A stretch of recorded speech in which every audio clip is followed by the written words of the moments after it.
እግዚአብሔር እጅግ አድርገን እናመሰግናለን። አሁን ቀጥታ ከኔ ጋር የጀመርነው የተሰሎንቄ ትምህርታችን ነው የምንቀጥለው። ባለፈው ጊዜ እንደነገርኳችሁ ይሄንን አምስቱን ምዕራፍ ይገርማችኋል። ተሰሎንቄን ስንማር ከጌታ ምጽአት ጋር አያይዘን ነው የምንማረው። ስለዚህ ምዕራፍ 1 ምንድን ነው ያለው? ድነትና የጌታ ምጽአት በምን ነው ስንማር ቆየነው። አሁን ደግሞ ምዕራፍ 2 ደግሞ አገልግሎትና የጌታ ምጽአት ድረስ እንወስዳለን። የዳኑት ልጆቹ ደግሞ እያገለገሉ እንዲጠብቁት ይፈልጋል ጌታ። ይሄን እውነት ነው። ብዙ ጊዜ ብዙ ቤተክርስቲያን ብዙ ክርስቲያኖች ረስተው የሚሞኙት እና ጉድም የሚሆኑት ጉዳይ መጨረሻ ላይ ጉዳይ አሁን አይታይም። ጉዱ አሁን አይታይም። መጨረሻ ሰዓት ላይ ነው። ከዳንክ አገልግለኝ ነው ብሎ ጌታ እያገለገልን ነው እንድንጠብቅ። ስለዚህ አገልግሎትን ከጌታ ምጽአት ጋር አያይዘን አንደኛ ተሰሎንቄ ምዕራፍ 2 እንመለከታለን። የአንደኛ ተሰሎንቄ ምዕራፍ 2 አጠቃላይ ዳሳው ምንድን ነው የሚያመለክተው? ይሄ ምዕራፍ ማለት ነው። ተሰሎንቄ ምዕራፍ 2 በሁለት ቦታ ይከፍለዋል። ጳውሎስ በሁለት ክፍል ይከፍለዋል። አንደኛው ልጅ እንደማሳደግ ነው። አገልግሎት ማለት ወልዶ እንደማሳደግ ነው፣ ልጅ እንደማሳደግ ነው ይላል። መጀመሪያ ክፍሉ ይሄ ነው። ሁለተኛው ክፍሉ ደግሞ በማሳደግ ሂደት ውስጥ የሚገጥሙ ፈተናዎች፣ ልክ ሴት ስትወልድ እንደምታምጥ እንዲህ አይነት ግሮኒንግ፣ እንዲህ አይነት ምጥ፣ እንዲህ አይነት የማሳደግ ድካም፣ በማሳደግ ውስጥ ያለውን ድካም ይናገራል፣ ያብራራል ማለት ነው። ስለዚህ አሁን ዛሬ የምንመለከተው ክፍል 1 ነው። ስለማሳደግ ነው። ስለማደግም አብረን እንመለከታለን። ማሳደግ ስንል ማደግንም እናያለን አብረን ማለት ነው። እንደነገርኳችሁ ምናልባት አገልግሎት የማናገለግል ሰዎች ልክ ነን ማለታችን አይደለም። ልክ አይደላችሁም ይላል ጌታ። የዳነ ሰው በደሜ የታጠብ ከሆነ ድኛል የምትል ከሆነ ልጄ ከሆንክልኝ አገልግለኝ ይላል። አገልግለኝ ያን አገልግሎት እንድንቀመጥ ጌታ አይደለም። ምናልባት በምን እንደምናገለግል የማናውቅ ከሆነ በምንድን ነው የምናገለግለው ብላችሁ መሪዎች መጠየቅ ይቻላል። ጠይቁልኛ። ምን እንዳደረግ ነው የምትፈልገኝ? ምንድን ነው እሱ? እዚህ ኮሚቴ ውስጥ ግባ ነው የምትለኝ? ቤት መጥረግ ነው? ሻይ ማፍላት ነው? መዘመር ነው? እሺ በምንድን ነው የማገለግለው? እኔ አላውቅም። በቃ እንዲህ ይሄው አለው። በምንድን ነው የማገለግለው ብሎ መጠየቅ ያን ክርስቲያን ባህሪ ነው። ክርስቲያን ዝም ብሎ አይቀርም። ስለዚህ ስለማደግ እንመለከታለን ማለት ነው። በነገራችን ላይ በምዕራፍ 1 ውስጥ ጳውሎስ ራሱን ሲቀርብ አንደኛ ተሰሎንቄ ምዕራፍ 1 ውስጥ ማለት ነው ራሱን ሲያቀርብ ጳውሎስ እንደ ወንጌላዊ ሆኖ ነው የሚቀርበው። ራሱ እንደ ወንጌላዊ ያደርጋል በተሰሎንቄ ምዕራፍ 1 ላይ ማለት ነው። በተሰሎንቄ ምዕራፍ 2 ላይ ደግሞ ስንመጣ ራሱን እንደ መጋቢ አድርጎ ያቀርባል። እንደ ፓስተር ያደርጋል ራሱ። አሁን ደግሞ አሳድጋለሁ ይላል። አያችሁ እንደው በሕይወት ዘመኑ ምንድን ነበር የጳውሎስ ምጡ ምንድን ነው ይሄ ሰውዬ ሀሳቡ ቢባል ጳውሎስ ይገርማቸዋል። አገልግሎት የጳውሎስ አገልግሎት ትልቁ ሀሳቡና ምጥ የሚሆንበት እንደምትወልድ ሴት ምጥ የሚሆንበት የምእመናን ጉዳይ ነው። የቤተ ክርስቲያን ጉዳይ ነው። የዳኑ ሰዎችን የመንከባከብ ጉዳይ ነው። እንዴት ነው? እሷ እኮ ጌታን ተቀብላለች፣ እህታችን ወንድማችን እኮ ጌታን ተቀብለዋል። ግን አሁን የዳነ ሰው በቤቱ ተተክለዋል ወይ አለ ወይ? ዛሬ ይህንን ጥያቄ እንዲህ አይነቱን መሻት፣ እንዲህ አይነቱን ሀሳብ፣ እንዲህ አይነቱን ምኞት፣ እንዲህ አይነቱን ቅናት ከእያንዳንዳችን ከትንሹ ከትልቁ ዳነ ወይ ታል ማሰብ ስለሌላው ማስተማር ነው። ስለ ምእመናን ትልቁ ሚጡ ስለነሱ ጉዳይ ነው። የዳኑትን ስለመንከባከብ ነው። እንዳውም ይህንን በሌላ ቦታ ምን ይላል ይገርማቸዋል። በሁለተኛ ቆሮንቶስ ላይ እንዲህ ይላል ጳውሎስ። ሁለተኛ ቆሮንቶስ ላይ የደረሰበትን መከራ ይናገራል። የሄደበትን መንገድ ሩጫ ሁሉ ይናገራል። በብዙ ነገር ውስጥ አልፌአለሁ ይላል። በብዙ ነገር ውስጥ አልፌአለሁ፣ ብዙ ነገር ደርሶብኛል፣ ብዙ ነገር ማጥቻለሁ፣ ተጎድቻለሁ። ደግሞ ይታማል ሐዋርያ ይታማል እንዴ ጨርቁን ኮተም ለብሶ ከሆነ ማለት ጨርቁ እየተቆረጠ ወደ ቦታ ለምን የተላከ ሰዎችን የሚፈውሰው ማረም እየላከ ሁሉ በቃ ልብሱን ጫማን እንደ ሰዎች የሚለብሱት ለፈውስ ይታማል ይታማል ይደበደባል ይታሰራል ስለ ኢየሱስ ብዙ ነገር ይደርስበታል ደግሞ ተምሯል እንዳልተማረ እንደማሃይም ደግሞ ይቆጥሩታል እና ሁለተኛ ቆሮንቶስ ምዕራፍ 11 ላይ ይገርማችኋል እንዲህ ይላል ሁለተኛ ቆሮንቶስ ምዕራፍ 11 ቁጥር 28 ላይ የቀረውንም ነገር ሳልቆጥር ግን በእኔ ላይ የደረሰውን ነገር የቀረውንም ነገር ሳልቆጥር እለት የሚከብደኝ ተሸክሜ መሄድ እስከሚያቅተኝ ኩንታልና እንደማለት ነው እለት የሚከብደኝ የአብያተ ክርስቲያናት ጉዳይ ነው። እንዴት ሆኖ ጸንቶ ይሆን ቆሞ ይሆን አድጎ ይሆን? ለምን መዳናቸው ብቻ በቂ ነው። እኔ ጌታ ተቀብያለሁ ክርስቲያን ሆኛለሁ አዳሉ ከወርስ ወር ከቤተሰቤ እኔ ክርስቲያን ነበር ፕሮቴስታንት ነበርኩ ነው ከድሮ ጀምሮ ሰው ቤት እንጂ ሌላ ምን አይነት ታውቃለሁ እኔ ፕሮቴስታንት ነኝ ይላሉ ሰዎች አማኝ ነኝ ይላሉ አድጓል ግን ያመነው እውነት ክርስቶስን የሚጠብቅ ሕይወት ነው ያለው አያችሁ ይሄንም ይከብደኛል ያገለግላሉ ጌታ አገልግሎት ስላለ ማለት ነው አገልግሎት ስላለ ዳውም ምዕራፍ 11 ቁጥር 28 የሚከብድ ቁጥር 23 ላይ ደግሞ ይላል ቁጥር 23 ላይ እንደ እብድ ሰው እላለሁ ማንንም ቢሆን የክርስቶስ አገልጋይ ናቸው እንዴ እነሱ አሁን አገልጋይ ነው ብሎ ይታባያሉ እኔ አገልጋይ ነው እንዴ ይላል እኔ አገልጋይ ነኝ እንዳውም እንደሚበላ ልንገራችሁ በልጣችኋለሁ ትበልጣችኋለህ እዚህ እንደ ጴጥሮስ ጌታ ኢየሱስ ክርስቶስን ከሚነግት ያህል በልጣችኋለሁ የሚል ይመስለኝ ይመስለኛል ማንም አገልጋይ ነው ብሎ የሚሞክሩ የሚታበቅ ሆነ እኔ እበልጣቸዋለሁ ካለ በኋላ ግን ቁጥር 23 በድካም አብዝቼ ብዙ ጊዜ እየደከምኩ ነው በድካም አብዝቼ በመገረፍ አብዝቼ በመታሰር አጥቤ በመምጣት በመሞት ብዙ ጊዜ ሆኛል ብዙ ጊዜ ሞት አጥብኛል የሞት ነገር አልፎብኛል ይላል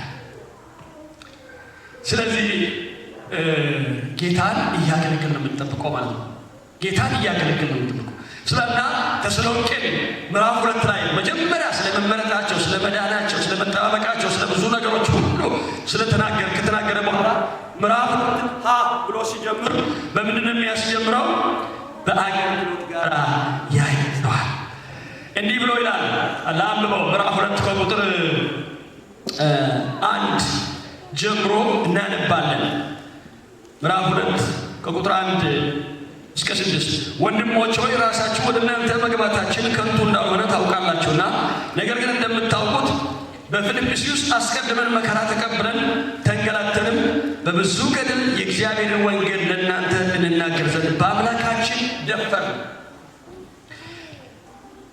ልመናችን ከስተት ወይም ከክርስቶስ ከርኩሰት ወይም ከተንኮል አልነበረምና ነገር ግን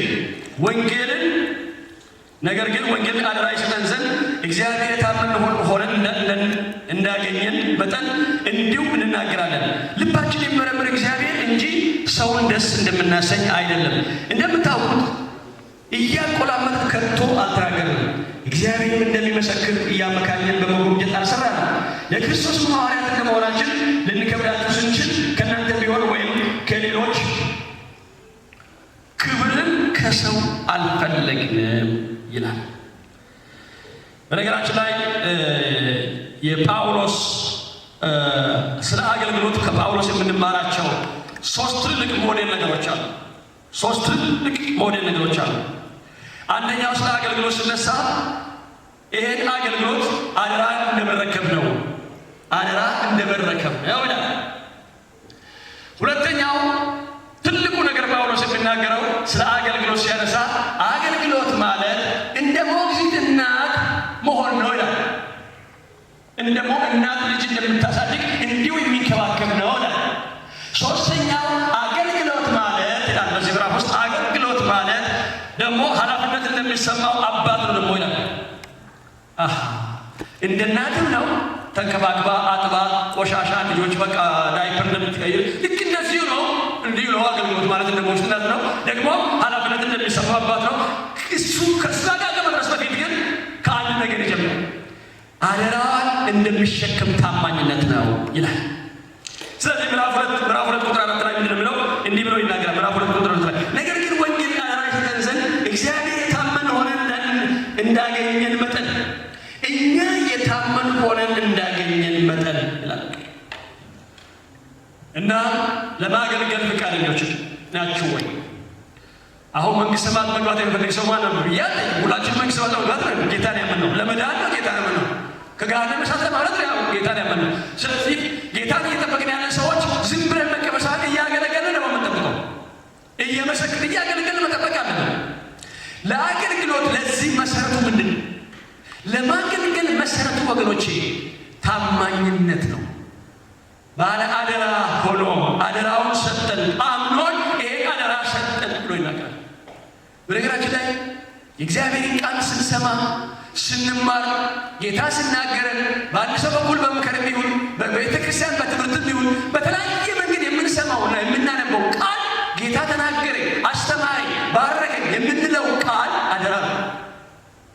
በእያንዳንዳችን ሕይወት ውስጥ የተቀመጠው ይህ መዳናችን አደራ ነው። ትልቅ አደራ ሰጠን። እንቆይን እንጂ ቤት ልጄ የተሸከመ ሄደ። ለዓለም ሳይንቲስቶች፣ ለዓለም አዋቂዎች፣ ለዓለም ባላባቶች፣ ለዓለም የታወቁ ሀብታሞችና ባለስልጣናት ሳይሆን አንተን መረጡ እኮ አንቺን መረጡ። አደራውን አስቀመጠብን ጌታ። ስለዚህ ለዚህ ለተቀበልነው መዳን፣ ለተቀበልነው በመስቀሉ ስራ ለተቀበልነው ሽም አዲስ ሕይወት ታምነን መገኘት ያስፈልጋል። እንደ መጋቢ አደረገን፣ ባለ አደራዎች አደረገን። ይሄ ታምን ቆጠረ፣ በቤቱ ቆጠረ፣ ታማኝ ማለት ቆጠረ ይላል። እኔ እኮ ሌባ ነበርኩ፣ አጭበርባሪ ነበርኩ፣ ሰውን በመንገድ ላይ አላሳልፍ ነበር። እንደኔ አይነት ማን ያለ ኃጢአትን ዋጭ እንድቀጥፎ የሚጠጣ ሰው ከዛ አዳነኝና ከዝሙት ቤት ከቆሻሻ ቦታ አነሳኝና ጌታ ሰው አረገኝና ክርስቲያን ሆነ አለኝና አድኖኝ ደግሞ ይሄን አደራ ግን ያስቀመጠ ታማኝ አድርጎ ቆጠረን። ጳውሎስ ብቻ ነው ሁላችሁም ተወቀሶች እያንዳንዳችን የምትሰሙ ሰዎች ጌታ ታማኝ አድርጎ ይህንን ታማኝ አደራ በውስጣችን ያስቀመጠ። ታዲያ ከታማኝ ምን ይጠበቃል? ከዚህ ባለ አደራ ምን ይጠበቃል? የታመነ መጋቢዎች ነኛ። የታመነ መጋቢ ከሆነ ሰው ምን ይጠበቃል ይባል? አንድ ሰው በጌታ ቤት እኔ መጋቢ ነኝ፣ እኔ ጌታ አደራ ሰጥቶኛል፣ እኔ ጌታ ይሄን አደራ የዳንኩበትን አደራ አገልግሎት ሰጥቶኛል፣ ለዚህ እጠነቅለታለሁ፣ በውስጤ ላለው መብራት፣ በውስጤ ላለው መዳን እጠነቃለሁ ከሚል ሰው ምን ይጠበቃል? ታማኝነት ነው።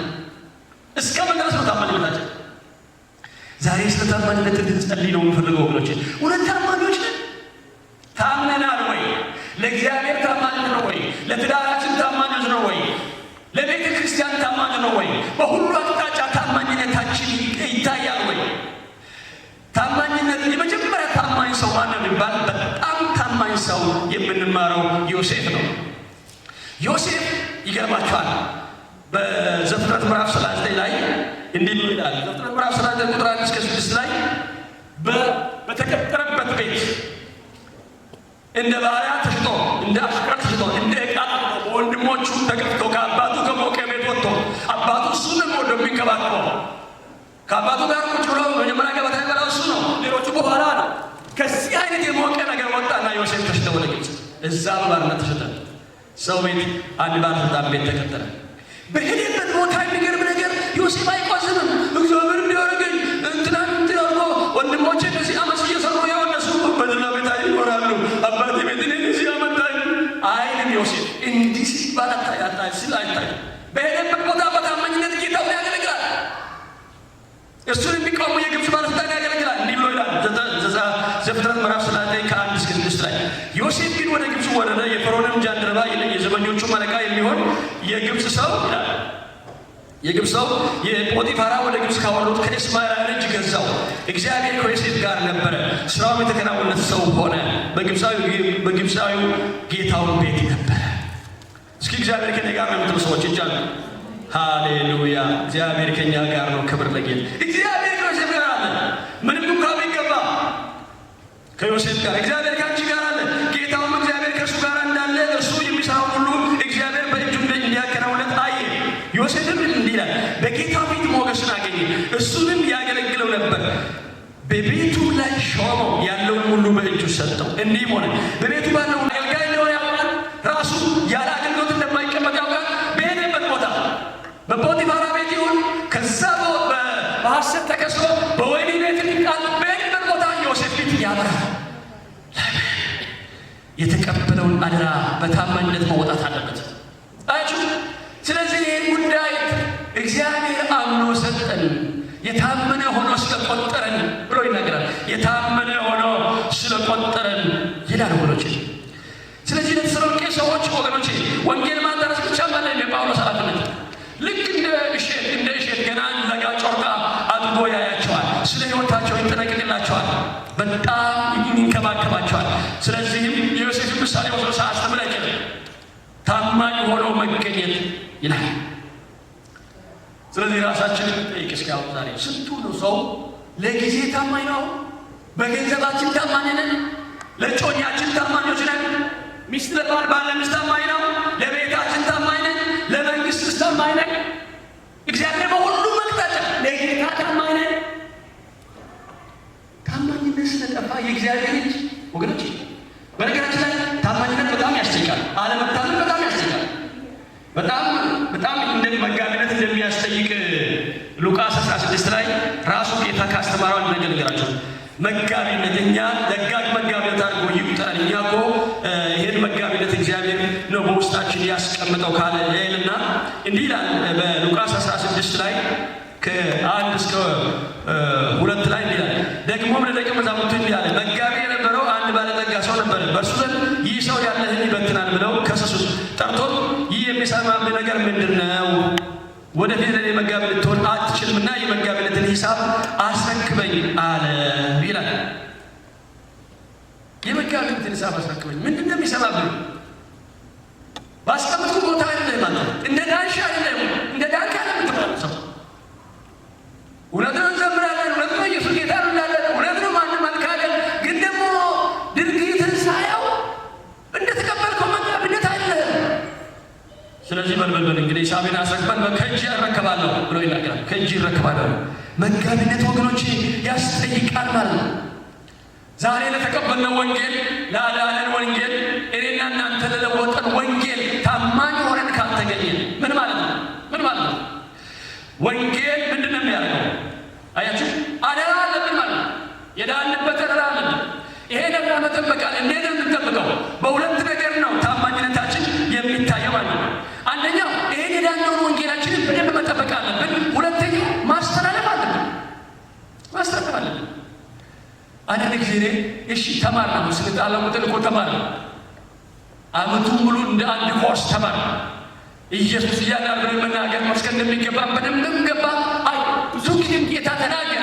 ከርቀትም እንኳ አንድ ቀን ጌታ ተናገረ እና ትዝ ይለኛል። አገልግለን ብለን ከሀገር ቤት በዞን ጋብዘ ነው በአንድ ወንድም በኩል ጌታ የተናገረ ነገር ማለት ተናገሩ ነው ጌታ ይላል። ስንቶቻችን ነው ይህን ወንጌል የምናገሩ ሰዎች?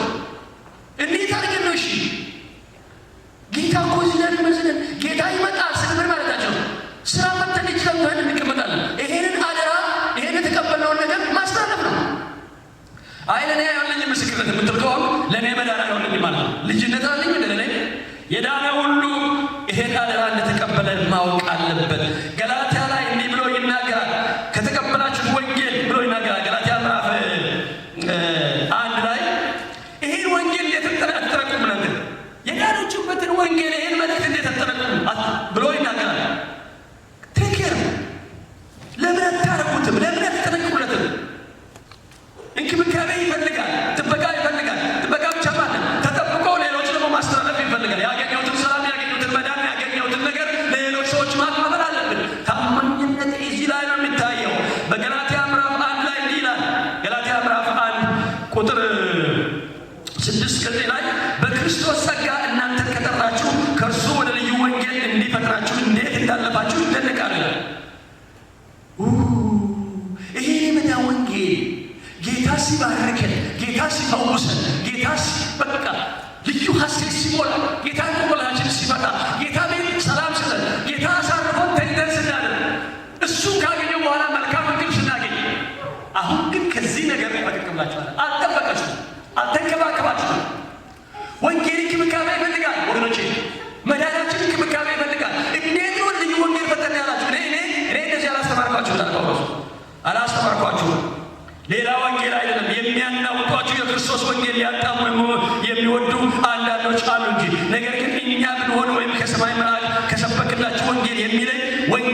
የሚሰብክላችሁ የተረገመ ነው።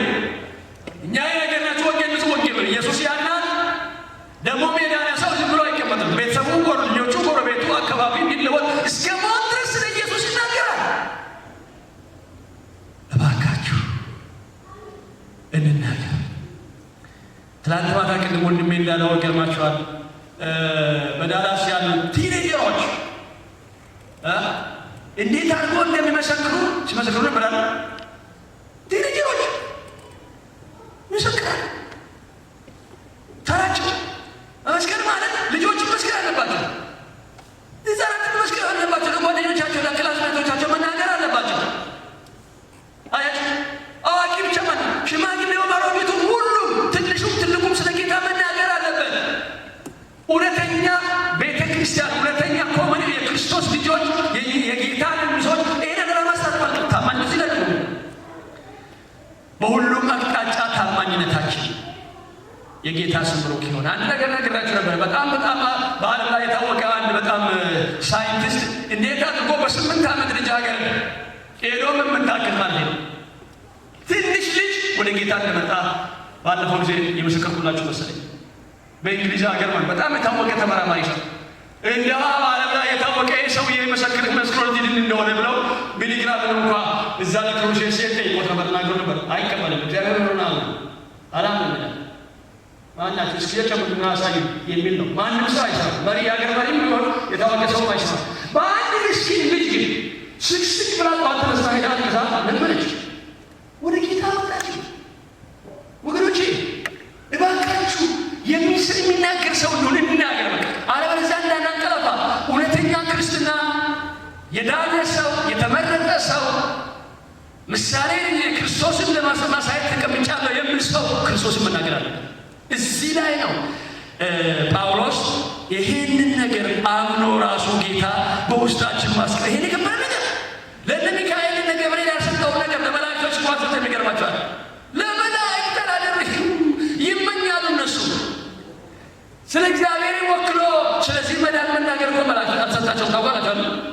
ታውቃላችሁ መልአኩ ወደ መተረጋገር ነው ሰው ሄዶ ነገሩ አንተ የተወደድክ ሰው ነህ፣ ጸሎትን ሰምቶልሃል አለ። የተባረክ ሰው ነህ ቆርኔሌዎስ። እሺ ከዚህ በኋላ የምታደርገውን ነገር በኢዮጴ በእንግሊዝ ተቀመጠ ጴጥሮስ የሚባል ስምዖን በቆሮፋቂ ቤተ ክርስቲያን ሄዳ ሰራ። እሱ ይነግራል። ምንድነው እሱ ነው ይነግራል።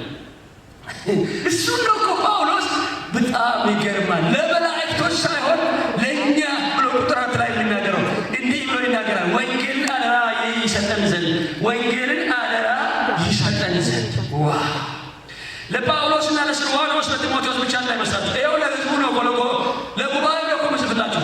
እናንተ አሁን እየሰማችሁ ያላችሁ ከነብጭ በባል ወንጌልና አደራ ይሰጠን ዘንድ እግዚአብሔር የታመን ሆነን እንዳገኘን መጠን እንዲሁ እንናገር። የታመን ሆነን ስሙ የተባረከ ይሁን። ታምነናል። እግዚአብሔር አሁን ቢመጣውን ታማኞችን እንፈልጋለን። የመጀመሪያው መልአክ ለምን ስራውን ለቀቀው? ታማኝነቱን ለቀቀ። በታማኝነት አንተ የእግዚአብሔርን ክብር ጠብቅ፣ ዙፋኑን ከልስባት ታማኝነቱን ለቀቀ። በልቡ ታማኝነቱን ለቀቀ። ብዙ ሰዎች ታማኝነታቸውን ለቀው ጉድ ሆነዋል። ታማኞች እግዚአብሔር በውስጣችን ያስቀመጠ ትልቅ አደራ፣ የአገልግሎት አደራ አለብን። ክብር ለጌታ ይሁን። እስኪ ሁላችን በዓይናችንን ጨፍነን እስኪ እንጸልያለን። ስለ ታማኝነት እንጸልያለን። ዛሬ በእግዚአብሔር ፊት ታማኝ ነን ወይ? ዛሬ በእውነት እኔ ባለኝ ነገር ታማኝ ነኝ? ቤተ ክርስቲያን በምትለው ታማኝ ነኝ? ስንት ነገር ምንድን እኮ ወገኖች፣ ፕሮግራም ተካፈሉ፣ ይሄ ስልጠና ነው፣ ታምኖ ይሁን እግዚአብሔር ቤተ ክርስቲያን የሚሰማ ሰው በገንዘቤ ታማኝ ነኝ፣ ለትዳሬ ታማኝ ነኝ፣ ለማደርገው ነገር ታማኝ ነኝ፣ ለምናገረው ነገር ታማኝ ነኝ። ሁላችንም እንጸልያለን። ጨርሻለሁ፣ አላበዛም። ዛሬ ብያቸዋለሁ። ስለ ታማኝነት ነው የምንጸልየው። የሚቀጥለው ሳምንት ምናልባት ታማኝነት ምን ይጠበቅበታል የሚለውን እናያለን። ዛሬ ግን እስኪ እንጸልያለን ወገኖቼ። እስኪ በጌታ ፊት ረሃማ ጋባዶና ማግላዶ ሴኒ መረባዲያማ